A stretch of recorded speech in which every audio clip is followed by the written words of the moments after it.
I used to believe that if you built something with your own two hands, poured every ounce of sweat and sleepless night into it, it would stand forever. That belief kept me going through a decade and a half at Oaken Light Publishing. 15 years ago, the Midwest Sales Division was nothing more than a line item on a budget sheet, a forgotten territory no one cared enough to fix. But I did.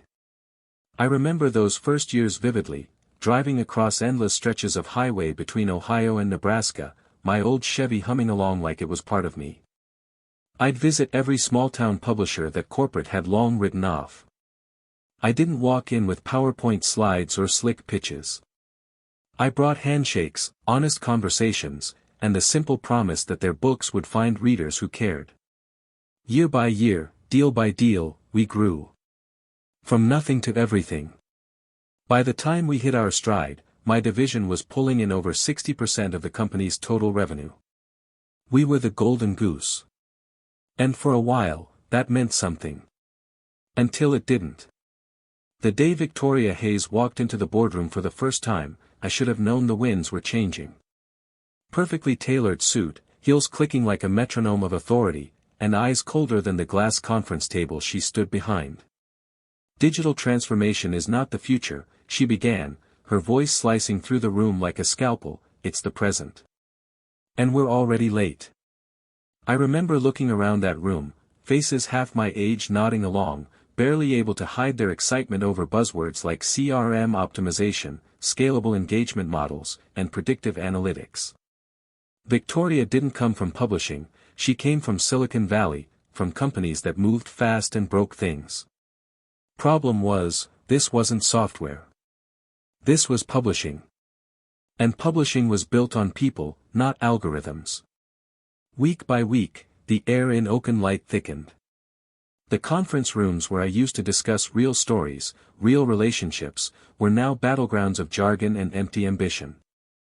Every meeting became a parade of metrics and colorful dashboards, like the fate of entire imprints could be reduced to a line graph. I kept my head down, kept delivering numbers that no one could argue with, but it didn't matter. One by one, the people I'd hired, the ones who believed in what we built, were reassigned or simply pushed out. Replaced by digital engagement specialists with LinkedIn profiles longer than their resumes. I became a relic in my own kingdom. Some days, I'd catch my reflection in the office's polished glass walls and barely recognize the man staring back. The only director still carrying a leather-bound planner, still making phone calls instead of scheduling Zoom meetings. They called it progress. I called it erasure. And in the middle of it all was Victoria, standing at the helm with a vision so sharp it cut through the very foundation we'd built. Her eyes never lingered long, but every time they did, I felt it, that cool, clinical assessment. Like she was already calculating how and when to remove me from the equation. Funny thing about building something from scratch, you think it makes you irreplaceable. Turns out, in a boardroom full of people chasing trends, it just makes you inconvenient. And somewhere deep down, even before the official word came, I knew. My time at Oaken Light wasn't just ending. It was being erased. They didn't even have the decency to call it a termination. A leadership realignment, Victoria had said, hands folded neatly on the gleaming glass table in that sterile conference room. The entire space felt like a monument to everything I hated, cold, minimalist, designed for appearances rather than people. She didn't waste time. Lucas, we're moving in a direction that requires a different kind of leadership. One more aligned with our digital-first initiatives. 15 years. 15 years building this company's most profitable division, and it took her less than 15 minutes to erase me from it. Her words didn't sting as much as the indifference behind them. I sat there, absorbing every corporate cliché she could throw at me, evolving market demands, fresh perspectives, strategic innovation. And all I could think about was how none of those phrases could shake a man's hand or understand the weight of a promise made over dinner with a client. I didn't argue. What was the point? The decision wasn't made in that room, it was made the moment Victoria walked through the doors 6 months ago. I stood up, shook her hand like a man accepting his own execution, and left with what little dignity corporate America still allows. By the time I reached the front steps of the building, the sky had turned the color of slate. And then, as if the universe itself wanted to underline my exit, the rain came. Cold, heavy, relentless. I didn't run for cover. I stood there, the water soaking through my suit, my tie hanging limp against my chest. The streets blurred beneath the downpour, but through the curtain of rain, my eyes lifted instinctively to the top floor, the executive suite. And there she was. Victoria Hayes stood behind the glass like a queen surveying a conquered kingdom. Her silhouette sharp and motionless against the soft glow of the office lights. For a long, suspended moment, our eyes locked through the sheets of rain and glass. She didn't flinch. Didn't look away. That was the moment it hit me, this wasn't business to her. This was a cleansing. Erasing everything and everyone that reminded her of a world she didn't understand, and didn't care to. I turned away, my shoes heavy with water, each step a small defiance against the storm. If she thought this was the end of my story, she'd forgotten one crucial truth. You don't build something from nothing without learning how to rise after every fall. And this time, when I rose, I wasn't coming back to reclaim what was lost. I was going to build something they could never tear down.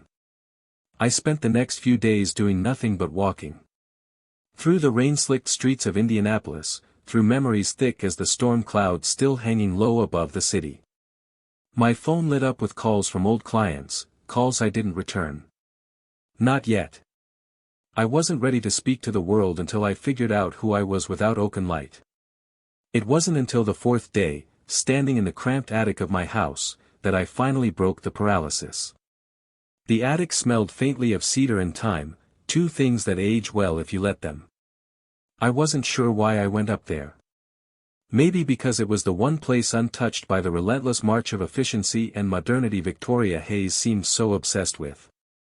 I ran my hand along the old oak bookshelf tucked into the corner, the grain worn smooth from years of leafing through titles that had nothing to do with business, classic literature, rare first editions, and a few journals from the earliest days of my career. My fingers stopped on an old leather-bound notebook. It wasn't mine. I pulled it out, dust swirling in the muted shaft of light cutting through the attic window. Tucked inside, between the brittle pages, was an envelope. Faded ivory paper. Heavy. My name written across the front in a familiar, looping script. Robert Whitmore. The last CEO before the corporate wolves took over. The man who'd given me my start when all I had was a battered briefcase and more belief than sense. With a trembling hand, I broke the seal. The letter was short. Just a few lines, scrawled in Robert's unmistakable handwriting. Lucas, if you're reading this, the time has come. Matt Mala, Eagle's legacy. Trust in what we believed. The rest will find you when you're ready.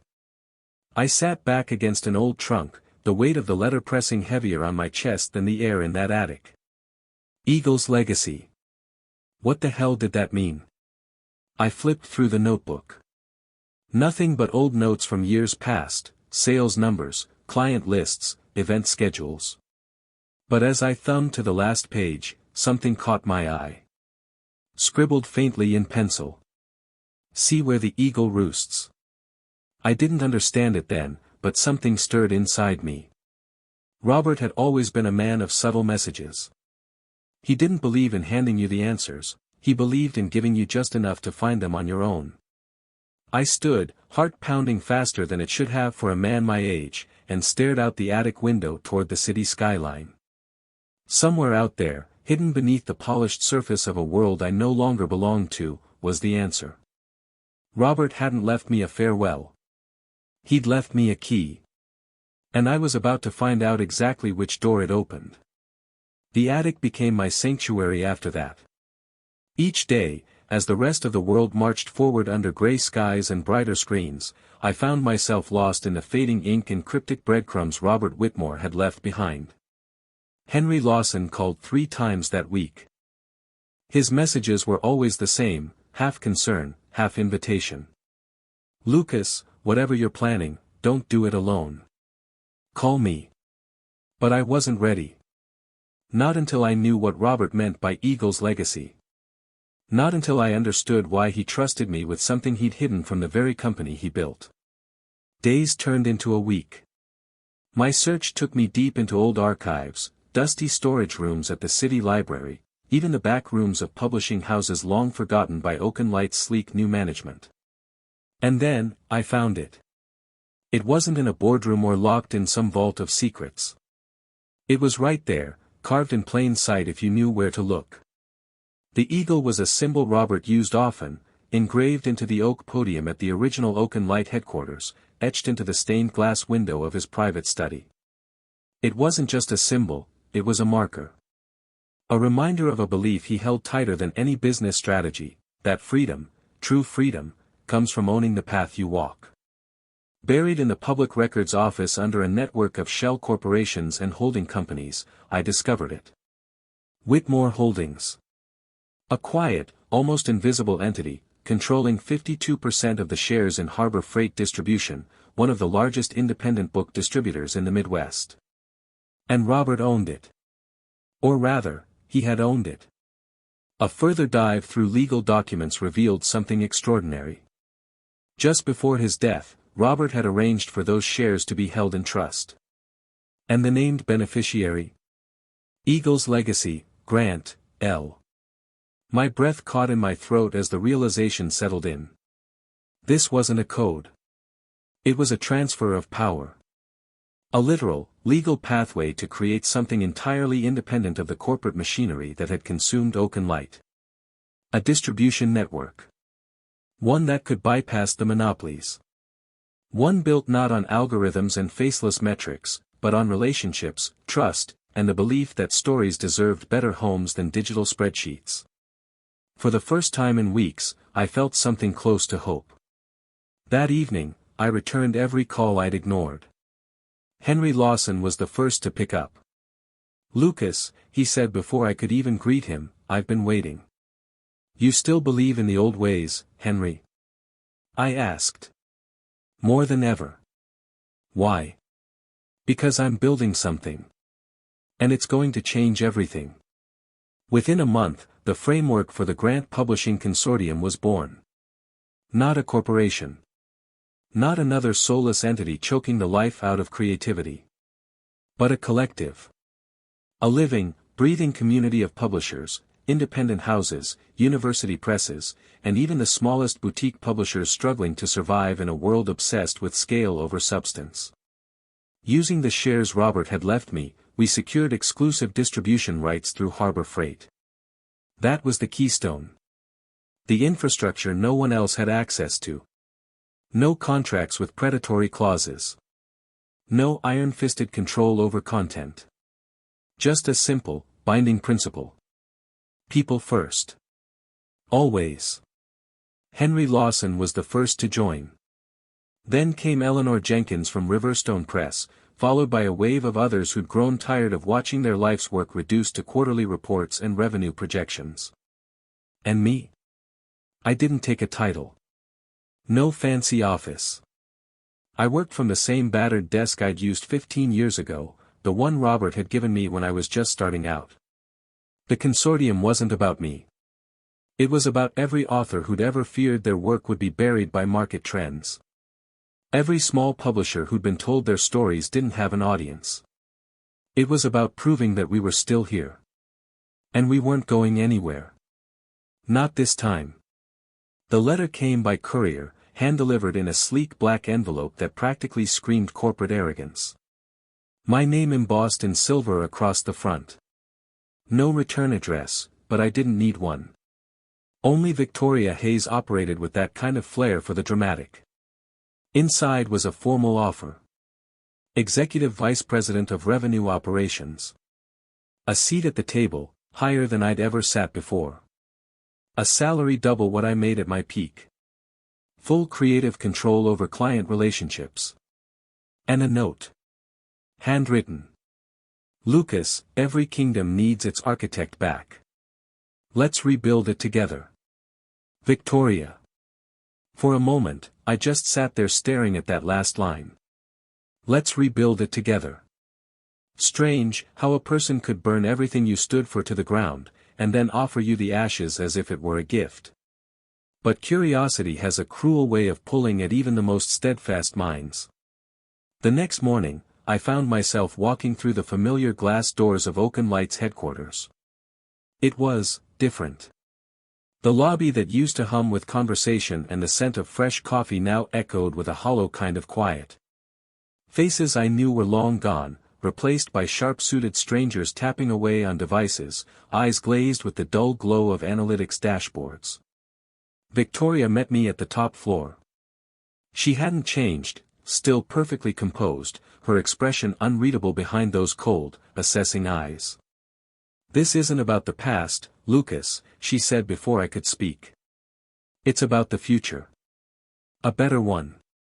And you belong in it." She led me down the hall to my old office. The door creaked faintly as she pushed it open.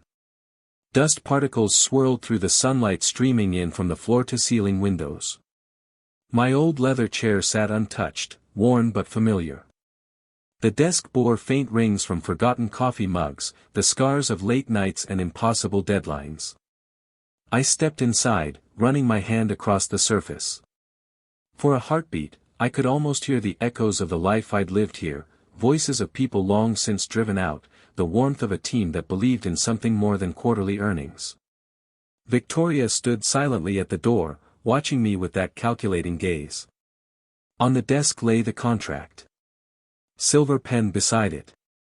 All it would take was one signature. I sat down, picked up the pen.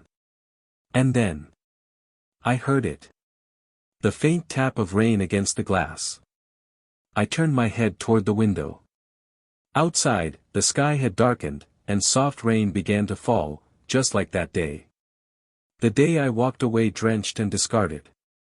The day Victoria watched from above as I stood powerless beneath the storm. I looked back at the contract, the numbers bold and unapologetic. And I realized something. No amount of money could buy back a life already reclaimed. I placed the pen down gently, stood, and turned to face her. "No, Victoria," I said quietly. "I'm not here to rebuild what's already broken. I'm here to build something that never needed to be torn down in the first place." Without waiting for her reply, I walked out. And this time, I didn't look back. The storm didn't come from the skies this time. It came from within. Barely 3 months after the Grant Publishing Consortium had found its stride, everything seemed to stall. Contracts that had felt like formalities suddenly slipped through our fingers. Longtime partners who had once been eager to join us started hesitating, their calls growing colder, their emails terse and delayed. At first, I thought it was the natural resistance of the industry. Change always invites uncertainty. But this wasn't hesitation, it was sabotage. Henry Lawson was the first to bring it to my attention. "Lucas," he said over the phone one evening, his voice low and troubled. "Word is, Oakenlight already knows our every move before we make it." I felt something tighten in my chest. "That's impossible. Our discussions are internal. Locked down." "Then you need to start looking at who's standing closest to you," he warned. The words echoed in my mind as I sat in my office late into the night. The people closest to me. The faces I trusted. And one name I couldn't ignore, no matter how much I wanted to, **** Dylan Hart****. He'd been there from the start, my right hand for years. I brought him into the consortium because I couldn't imagine doing this without him. Young, eager, and brilliant in ways I never was at his age. But lately, I noticed the signs I'd been too blind, or too loyal, to see. The phone calls taken just out of earshot. The nervous glances when certain deals were mentioned. The occasional absence, explained away with excuses that didn't quite add up. That night, as the office lights dimmed and the rain began to fall again outside, Dylan walked in. His face was pale, his eyes ringed with sleeplessness. Without a word, he closed the door behind him, locked it, and slowly approached my desk. Then, without preamble, he dropped to his knees. "Lucas," his voice cracked. I'm so sorry." He pulled a small USB drive from his jacket pocket and placed it on my desk with trembling hands. "I didn't want to do it," he choked out. "But Victoria, she found out about the debt. The hospital bills for my mother, my sister's college loans. She said if I didn't cooperate, they'd call in the debts, ruin my family.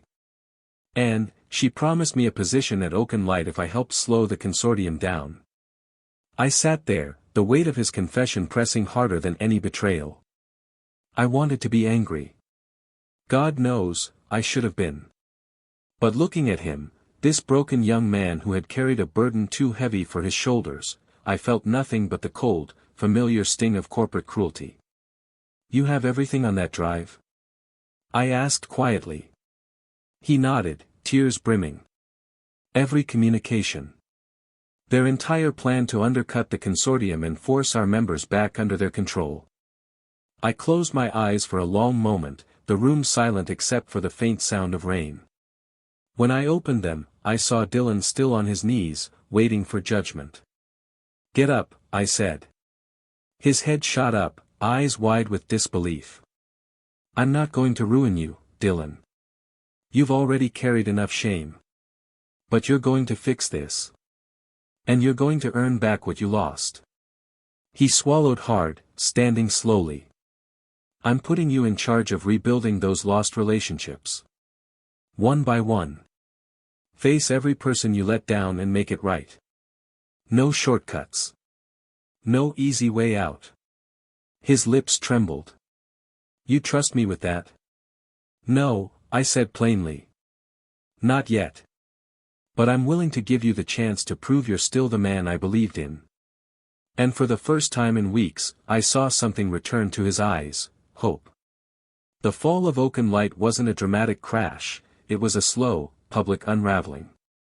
Quarter after quarter, their financial reports read like a tragedy in 3 acts. Revenue down by double digits. Client retention at historic lows. Stock price bleeding value with every passing week. And then came the final blow. Victoria Hayes resigned. No press conference. No grand farewell. Just a quiet internal memo leaked to every industry outlet within hours. The woman who had once stood in that glass-walled boardroom, looking down at me like a queen above a conquered man, had finally been brought to her knees. But even that didn't prepare me for what came next. It was a Tuesday morning, gray and cold, when I opened my inbox and saw the message. The sender's name was unfamiliar, Claire Bennett, but the writing style was impossible to miss. Dear Mr. Grant. I'm writing to humbly request consideration for a position in your warehouse operations team. I'm willing to start at the entry level and work my way up. No special treatment requested. Just a chance to learn honest work from the ground up. Sincerely. Claire Bennett, Bennett. Her mother's maiden name. Victoria Hayes was asking me, through a false name and carefully chosen humility, to let her start over. I stared at the screen for a long time. It would have been easy to ignore her. Easier still to deny the request outright. But then I thought of Dylan Hart, of the weight he had carried before stepping through my door and laying his sins bare. And I remembered what Robert Whitmore had always told me, it's easy to crush someone when they're on their knees. Harder, and far more important, to offer them a hand instead. 2 days later, Victoria Hayes, no longer the immaculate executive, showed up at our warehouse in plain jeans and a gray sweatshirt. Her hair tied back, face stripped of makeup, shoulders hunched against the cold. She didn't expect me to be there. Her eyes locked onto mine the moment she stepped through the door, and for the first time, I saw something real in them. No cold calculation. No corporate mask. Just quiet resignation. I nodded toward the back. Section C, I said. Inventory's a mess. Start there. And just like that, the former CEO of Oaken Light walked past towering stacks of books and into the heart of the work she'd spent her career looking down on. From my office window, I watched her that afternoon, kneeling on the concrete floor, sorting through boxes, her hands dusted with the very story she once tried to digitize out of existence. Funny thing about humility. It has a way of teaching lessons success never could. And somehow, I had a feeling that, for the first time in her life, Victoria Hayes was finally learning something worth keeping. 1 year. That's all it took for the Grant Publishing Consortium to go from a hopeful experiment to a movement that reshaped the very foundation of our industry. By the end of that first year, we'd welcomed over 30 independent publishers into the fold. Small houses that once struggled to survive beneath the crushing weight of corporate demands now stood taller than ever, their stories finding readers not through forced market strategies, but through genuine human connection. Harbor Freight Distribution, Robert Whitmore's final, brilliant gift, became the backbone of it all. With exclusive rights secured through the shares he'd left me, our members had access to a distribution network the big players couldn't touch. For the first time in decades, independent voices weren't just surviving, they were thriving. And me? I turned down every formal title they offered. No president, no chief visionary officer. Those names belonged to the world we left behind. I didn't need an office with a corner view or my name etched in glass. All I needed was the knowledge that we'd done what everyone said couldn't be done. We brought publishing back to the people. I watched it happen quietly, from the edges. Dylan Hart, once a man buried under guilt and regret, had become one of the most trusted figures within the consortium. His path to redemption hadn't been easy, but he'd walked it with his head high and his actions louder than any apology. And Victoria Hayes? She kept her promise. For months, she worked in the warehouse without complaint. Sorting shipments, managing inventory, doing the kind of work she'd once dismissed as beneath her. One rainy afternoon, much like the day she'd ended my time at Oaken Light, she stopped by my office. She didn't ask for forgiveness. She didn't ask for a promotion. She simply said, "Thank you for not turning me away." Sometimes, that's all a person needs to say. Now, sitting here by the lake at Eagle Creek Park, with the late afternoon sun casting ripples of gold across the water, I finally feel it, that rare and fleeting thing we spend our whole lives chasing. Peace. The air is crisp but not cold. A gentle breeze carries the faint scent of rain lingering in the earth. My coffee is still warm in my hands, its steam curling softly into the air. I reach into my bag and pull out the old leather-bound notebook, edges frayed and worn smooth by time. Robert's notebook. The one that started it all. My fingers flip through the familiar pages until they land on the last one, the place I always seem to end up when I hold this book. There, in his careful handwriting, the words that changed everything. Eagle's legacy. I smile, a quiet, knowing kind of smile. For so long, I thought that legacy was about control, about power, about some hidden fortune waiting to be claimed. But I understand now. It was never about building empires. It was about building people. About trust, and stories, and the quiet, stubborn belief that no matter how far the world tries to run from its past, some things, some values, are timeless. I sip my coffee and close the notebook, letting the warmth settle through me as the sun dips lower behind the trees. And for the first time in a very long time, I feel no need to chase what's next. Sometimes, standing still is the greatest journey of all. There are values the world calls outdated, but in the end, they're the only ones that ever truly matter.